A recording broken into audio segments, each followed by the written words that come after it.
This is not to be pessimistic, I'm just a realist. But do not.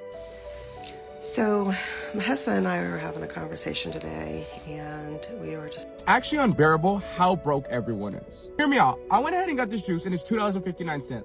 So I just had a guy tell me that the economy is booming and that the only reason People are losing their minds over the economy on TikTok between inflation, job cuts, and rising interest rates.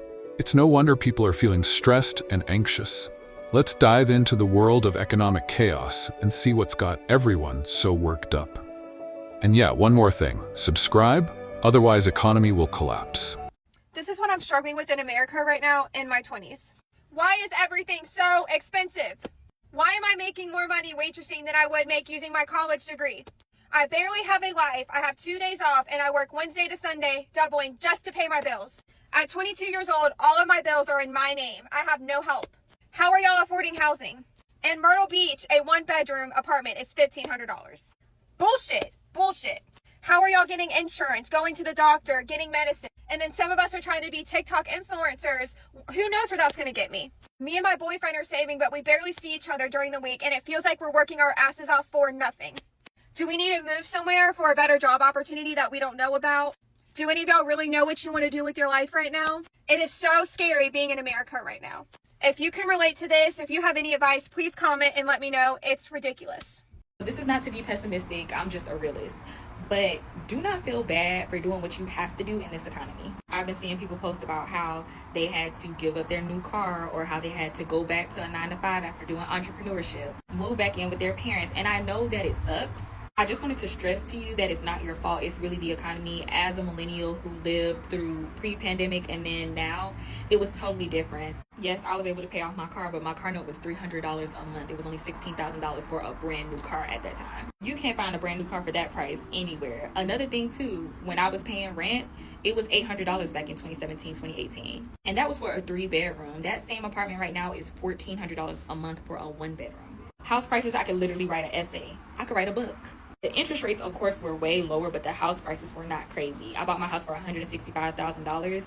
The houses in my neighborhood right now are going for almost $300K, which is crazy. I say all that to say you can't take accountability for things that are just simply not your fault. Jobs are not paying that much. The economy is going up. Eggs are $31. So when it comes to doing what you have to do to survive in this economy, do not feel bad. It's just a sacrifice. So, my husband and I were having a conversation today, and we were just talking about the cost of living and how it's absolutely ridiculous. And I'm just curious that when you are basically debt-free and all you have are just your basic, mortgage, car insurance, utilities, groceries, gas, where do you cut back? And I'm really curious about this because we're making it, but making it is just not good enough, because when you're just making it, and if any sort of life change were to happen, it's not a matter of, have enough of like 3 months or 6 months savings. And this economy, if you lose a job, I had a friend who didn't get a job until 5 months later. I have a friend who's still unemployed. Companies are laying off everywhere. And we're all just sitting here holding our breath, hoping that what happens to others around us doesn't happen to us. Because honestly, if someone were to lose a job and they can't get employed for a long time because the economy is so bad, what are you doing? How are you making it? It's not enough just to have a 3-month emergency savings fund, because with today's inflated prices, what is that 3-month savings supposed to be? Like $100,000? People are just scraping by, and while we're doing okay, we're not saving. We're not saving at all. And I told my husband, I'm like, I'm just blessed though. I'm blessed because we are surviving in this economy. And that's it, just surviving. We're not thriving. We're not saving. We're not going into debt. So that right there is massively huge. We do have some money put aside. But how are you doing it? What do you cut from your budget when there's nothing left to cut? As we know, inflation is just causing so much financially for us now, of groceries costing so much, everything increasing, that it is getting tougher and tougher for us to be able to be stay-at-home moms and live comfortably on one household income. That is why we need to be able to do something from home that we can work in our own pockets of time. And that's exactly what I found and exactly what I'm doing. And I'm going to show you a news clip right now of Toronto and how they are saying that you need to be earning $40 an hour Canadian in Toronto just to be living comfortably in a 2-bedroom apartment and be able to afford food and utilities. Check this out. $40 an hour to live comfortably in the city. The Canadian Centre for Policy Alternatives calculated an $83,000 a year salary would allow a person to afford a 2-bedroom apartment in the city and still have money for food and utilities. That's why I just wanted to come on here quickly and show that, because it just shocked me, and it's so sad to see that, you know, they have to be earning $40 an hour just to afford a 2-bedroom apartment. That's not even a home with a mortgage. So can you imagine how much you need to be earning to get that? So it just blew my mind hearing those numbers. And I mean, I do already know how tough it is just trying to, you know, be a stay-at-home mom and being able to afford those things. And I want us to be able to live comfortably at home without having to budget like crazy, without having to stress financially, without having to, you know, when I go grocery shopping, having to be looking at every single price. Yeah, so I just wanted to come on and share that quickly. Give this video a heart if this either completely shocked you or confirm what you already know, how, you know, it is very tough for stay-at-home moms to be home now and not be earning any income on the side. And if you aren't already doing so, please give me a follow. It's actually unbearable how broke everyone is. Hear me out. I went ahead and got this juice and it's $2.59. Less than 5 years ago, it'd probably been like $1.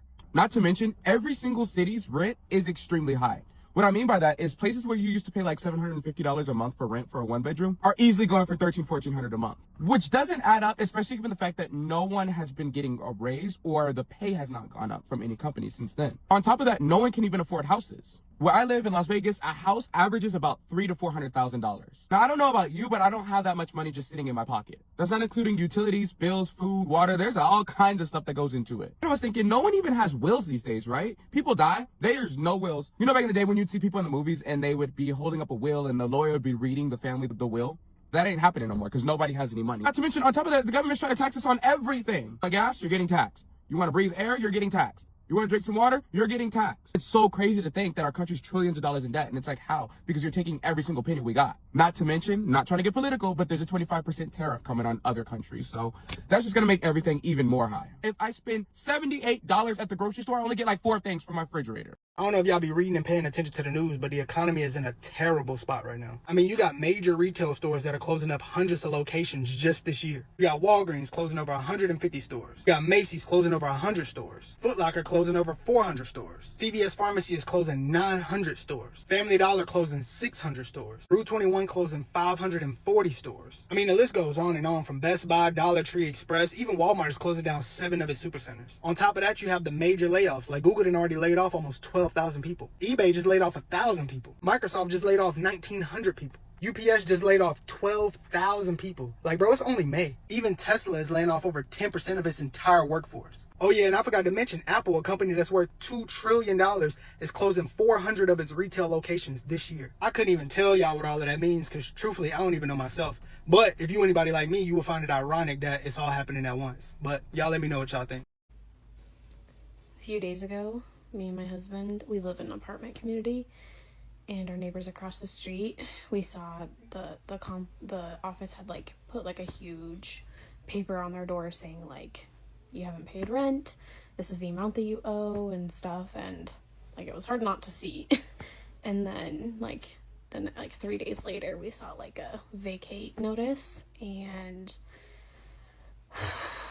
it was so sad. Today I was just getting out of my car, and we have like decks outside in our apartments, and my neighbor, the one that's getting vacated out, she was just like on the deck crying on the phone. She's like, I don't know where we're gonna live, I don't know what to do because we have debt with housing. And it honestly, it was just like so sad to me. And then me and my husband, we went to the Dollar Tree today because the Dollar Tree is like, they have some good stuff for cheap. And it was like the saddest thing ever. The people in front of us in line, like checking out at the Dollar Tree, were paying with change, and they didn't even have enough to cover their food in their cart. They were paying with change. Like this is why it bothers me when people, like, I posted a video like a week or two ago about like how cruddy this economy is, and like it's a struggle to like even save up for a home, for one. That just is a crazy idea right now. And that's something that, like, at this age, like, me and my husband thought that we were going to be able to like be ready for, like, here pretty soon, and we're not where we wanted to be anyways. And so I was just like having a moment about it, and we are very fortunate in a lot of ways, because I've been seeing a lot of people around me that struggle way worse than we do, and I just can't imagine it. And so it's a really hard time in this economy, and like there's only so much that you can do. Like, people getting kicked out, like, I can't tell you how many vacate notices I've been seeing around my apartment complex. And just today at the Dollar Tree, it was just like so sad to see people paying with change, and like this cashier is counting out their change, and they didn't have enough for the dollar store.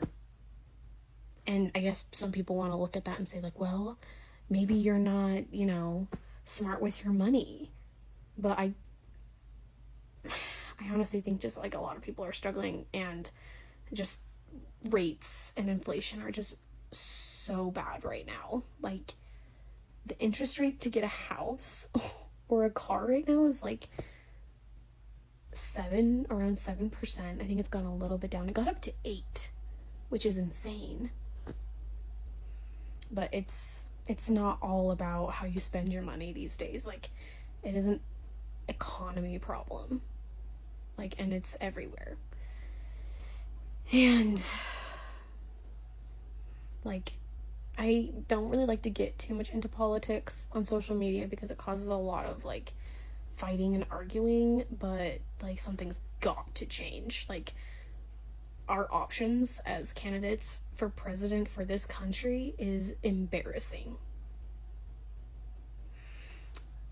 Anyways, it's just people are really struggling right now, and the last thing people need right now is people to shame them. Like, I got shamed on my video that I posted for videos of me I recorded for trying a protein bar, and people were shaming me, saying that I was buying things I didn't need. Like, it's a protein bar and a protein shake, and yeah, I do have a budget where I can get myself something for myself one time a month. Like, it's not that crazy. That is a totally valid thing. Everybody needs some type of self-care in their life, and you just have to budget, and me and my husband do that. Where I'm frustrated is I just don't feel like we're gonna have 20% down on a house ever, like a house that we would want. Because 20% down on a house, even in a 300, 400K, which is very cheap if you find one in Utah for like enough bedrooms if you want to start a family, like the down payment's like $90,000 for 20% down.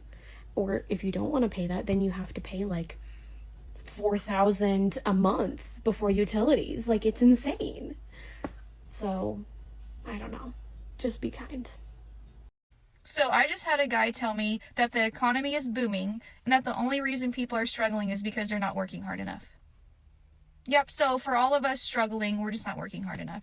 Does this guy realize that today there are people who are making $30,000 to $50,000 more a year than they were making 3 to 5 years ago, but they are struggling more today than 3 to 5 years ago? Has this guy walked through a grocery store? Has he seen the price of chips? Has he seen the price of cereal? Has he seen the prices of anything? Does he realize that we have elderly who, in order to put food on the table, are having to go work at Walmart even though they're 80 years old? Does he realize that people who are in their 30s and 40s, who do have a job, who do have a good career, have moved back in with their parents because they can't afford the price of rent, and they can't buy a home right now because the interest rates are so high and the prices of homes are still high? And then you add on property taxes, and then you add on home insurance. People can't afford that. And it's not as simple as go get a better job, go get a second job. It's not that simple. Telling a mom like me to go get a second job when I'm already working a full-time career and I already have a 2-hour commute every day, I don't have time for that. Okay, so what? I go get a second job and now I'm never with my children? How is that worth it? Oh, and now I have to go pay more daycare expenses? How is that worth it? Okay, we have a lot of people in this country, in this world, struggling, and the answer is not to bury your head in the sand and act like nothing's going on. Do not tell me the economy is booming. The economy is not booming when people are struggling the way they are. And when I mean people that have good jobs, who have good degrees, who have 2 incomes coming in their house, and the family is still struggling. That's not a booming economy.